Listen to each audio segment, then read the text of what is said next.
इबादत नमाज पढ़ने का नाम नहीं, इबादत तो अल्लाह रसूल की बात मानने का नाम है, बात मानने का नाम है। जब वो कहे नमाज पढ़ो, जब वो कहे न पढ़ो तो फिर नमाज नहीं पढ़नी। अब जवाल के वक्त को बंदा खड़ा होके कहे जी इबादत ही तो कर रहा हूं, तो भाई इस वक्त नबी पाक ने मना फरमाया। आपको कहे कि मैं असर के फर्ज पढ़ के नफल पढ़ने लग जाऊं तो पढ़ नहीं सकता, क्योंकि हुजूर ने मना किया। तो इबादत तो बात मानने का नाम है। नबी पाक सल्लल्लाहु ताला अलैहि वसल्लम ईद वाले दिन, दोनों ईदों पर हुजूर इशराक चाश्त की नमाज नहीं पढ़ते थे, ईद की नमाज पढ़ते थे। मौला अली शेर खुदा करमल्लाहु ताला वजहुल करीम ईद की नमाज में मौजूद थे। आपका दौरे खिलाफत था कूफे में। तो एक शख्स दौड़ा दौड़ा आया तो उसने आके नमाज की नियत बांध ली। तो हजरत अली ने प्यार से समझाया। आपने फरमाया मियाँ ये तुम दुरुस्त नहीं कर रहे, ईद वाले दिन सिर्फ ईद की नमाज होगी, उसके बाद तुम पढ़ना जो पढ़ना हुआ। कहने लगा जी नमाज ही पढ़ी है, कोई गलत काम तो किया नहीं जो आप मुझे डांट रहे हैं। तो हजरत अली ने तलवार निकाल ली। फरमाया नमाज वो कबूल की जाएगी जो नबी पाक के फरमान के मुताबिक पढ़ी जाएगी। ये क्या बात हुई? तुम गुलाम भी हो और हिकमतें भी पूछते हो, तुम्हें दलाइल की भी जरूरत है। गुलाम तो गुलामी करता है, गुलाम तो गर्दन झुकाता है, गुलाम तो ताबेदारी करता है। गुलाम थोड़ा सा जो आदमी पढ़ गया है, थोड़ा सा जिसको उर्दू सही पढ़नी आ गई है, आप यकीन करें वो दीन पर बहस करने लगा है। मुझे एक साहब ने एक दफा कहा कि आप सियासत की बात ना किया करें, तो मैंने कहा आप सियासतदानों को भी मना कर दें, वो भी दीन की बात ना किया करें। उन्हें रोक दो, चलो हम भी रोक जाते हैं, वो भी अपने शोबे में रहें, इधर दखल अंदाजी न करें। अजीब मामला है, जिस आदमी को बिल्कुल खबर नहीं। मेरे भाई अकल तो उलझा देती है, और इकबाल कहते हैं अकल अय्यार है, 100 भेष बना लेती है। इश्क बेचारा न मुल्ला है न जाहिद न हकीम। ये तो 100 भेष बनाएगी, ये तो तुझे वसवसों में डाल देगी, कोई काम नहीं करने देगी। ये तुझे कहेगी कि दुरूद और सलाम का सवाब ज्यादा कि तिलावत कुरान का ज्यादा। ये तो तुझे उलझा के रखेगी। काम करने वाले काम कर गए, अमल करने वाले अमल कर गए।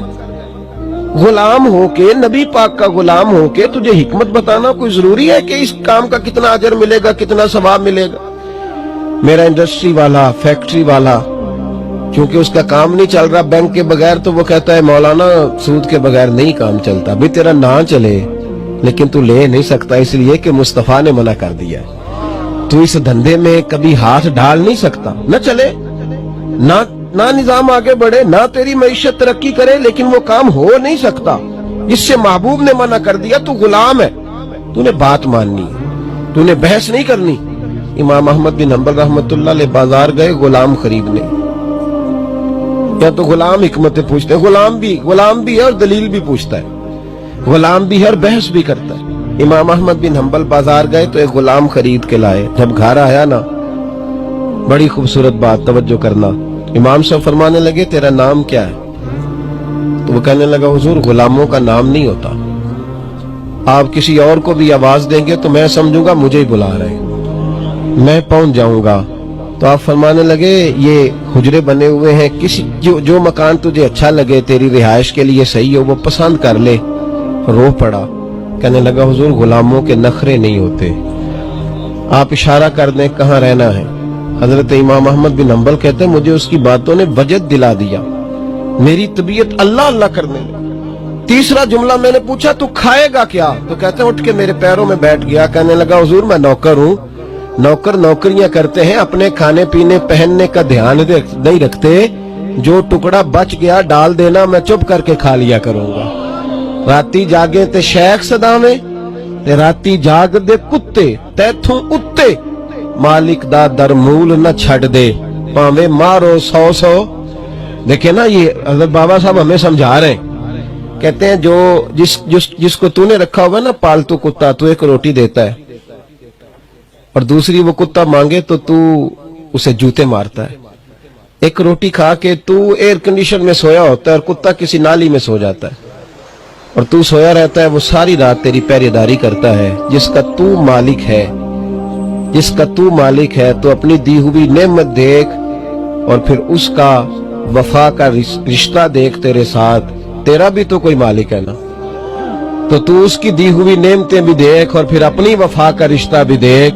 देखिए क्या फरमाते हैं, कहते हैं राती जागे ते शेख सदावे, राती जाग दे कुत्ते तैथू उत्ते, मालक दा दर मूल नहीं छड़ दे, भावे मारो 100 जुत्ते, तैथू उत्ते रुखा सुखा खा, दिने जा रुखा विच सुते, तैथू उत्ते एक बुरकी दा कदर पछानन, भावे मालक होवन सुते, तैथू उत्ते उठ बुलिया चल यार मना ले, नहीं ते बाजी लै गए नहीं कुत्ते। उठ बुलिया चल यार मना ले, नहीं तो फिर बाजी ले गए नहीं, वो बाजी ले गए फिर भाई। वो एक रोटी खा के इतनी मेहनत करते हैं और तू सारी नेमतें हड़प करके भी कहता है फजर में आंख नहीं खुलती, खा के सारा कुछ कहता हो जी मेरा जी टाइम नहीं मिलता। ला हौला वला कुव्वता इल्ला बिल्लाह। वो सारा कुछ खा के भी तुझे टाइम नहीं मिला, वो एक रोटी खा के सारी रात तेरे लिए जाग रहे हैं।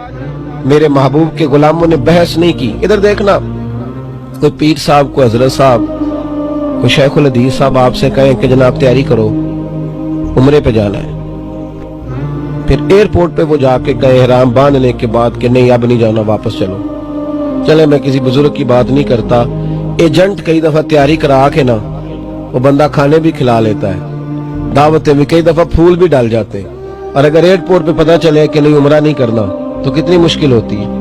मैं ऐसे बहुत सारे अहबाब को जानता हूं जो वापस घर नहीं आते, कहीं और चले जाते। लोग कहेंगे तू गया नहीं, परेशानी होती है ना भाई, वहां से वापस आ गए, कितना मुश्किल काम है ये, कितनी आजमाइश वाला मामला है। बुखारी शरीफ पढ़िए, 1500 के करीब सहाबा है। मेरे महबूब ने फरमाया चलो उमरा करने जाना है, एहराम बांध लिए। बुखारी है। हजरत उमर कहते हैं हुदैबिया तक पहुंच गए, वहां जाके कुरैश मक्का आ गए, कहने लगे नहीं उमरा करने देंगे, वापस जाओ, अगले साल आना। शराइत लिखी गई, तय हो गई, और शराइत में एक शर्त इतनी सख्त है कि जो बिल्कुल मानने को दिल नहीं चाहता। एक शर्त यह है कि कोई मुसलमान अगर मक्के से आएगा तो मदीने वालों पर जरूरी होगा उसे वापस करना। कोई उनके जुल्म सितम से तंग हो के मदीने आएगा तो मदीने वाले वापस करेंगे, और अगर कोई मदीने से मुसलमान गलती से भी मक्के चला गया तो मक्के वाले वापस नहीं करेंगे। है ना जुल्म वाली शर्त, बराबरी पे सुलह होनी चाहिए ना। लेकिन मेरे महबूब को अल्लाह ने गैब की कुंजियां अता फरमाई। वअल्लमका मा लम तकुन तअलम। महबूब नूरे नबुव्वत से देख रहे थे, इस्लाम को सबसे ज्यादा फायदा इस शर्त ने दिया। वो किस तरह करके, मक्के से जो मुसलमान तंग आके काफिरों के जुल्म सितम से आया करता था, उसे पता था मदीने में हुजूर नहीं रखेंगे, नबी पाक अलैहिस्सलाम ने वादा कर लिया, मक्के में रह नहीं सकता था। और आप बताइए अगर ये हुजूर वादा न करते तो कोई मुसलमान था जो हुजूर हो और वो मदीना छोड़ जाए? हर एक ने कदमों में रहना था। अब वहां रह नहीं सकता, यहाँ हुजूर ने वादा कर लिया, तो वो सहाबी किसी तीसरे शहर में जाके बैठते थे, और जहां बैठते थे सारे का सारा शहर ही मुसलमान कर लेते थे। तो इस हिकमत के तहत हुजूर चूंकि नूरे नबुव्वत से देख रहे थे कि वैसे ये मेरे कदमों से नहीं हटेंगे, इस पाबंदी के सबब वो और शहरों में भी गए और कई कई कबीले, कई कई शहर मुसलमान हुए। अब यहां हुआ क्या, ये शर्त लिखी जा रही। सहाबा किराम अलैहिम रिदवान कहते हैं हम परेशान हैं, क्या करें। इतनी सख्त शर्त, शराइत तय हो गई, लिखी गई। अबू सुफियान लिखवाने आए।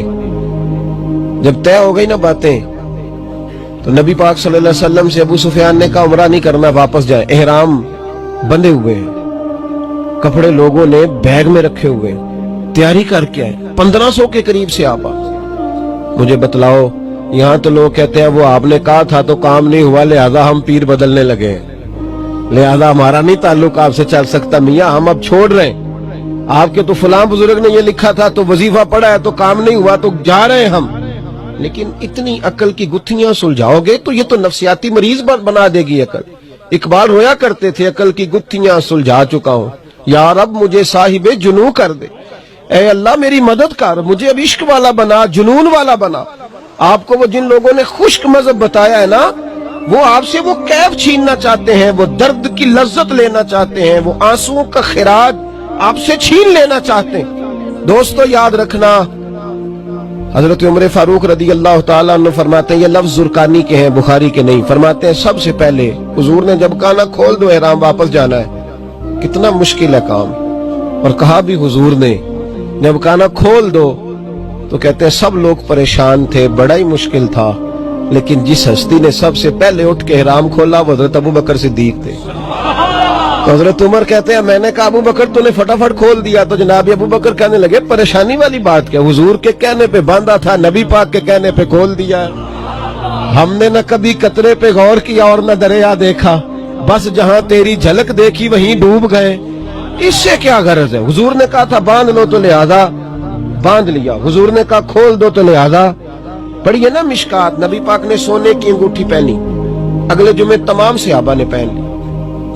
اللہ کے محبوب نے اس سے اگلے جمعے اتار دی, فرمایا اللہ نے مرد کے لیے سونا حرام کر دیا, تمام صحابہ نے اتار دی. کسی نے نہیں کہا کہ ہمارا نقصان ہو گیا, کسی نے نہیں کہا کتنی مہنگی انگوٹھیاں بنوائی تھی, یہ آپ کیا کہہ رہے ہیں. یہ آج کا مسلمان ہے جو عمل کرتے وقت ہزار دلیلیں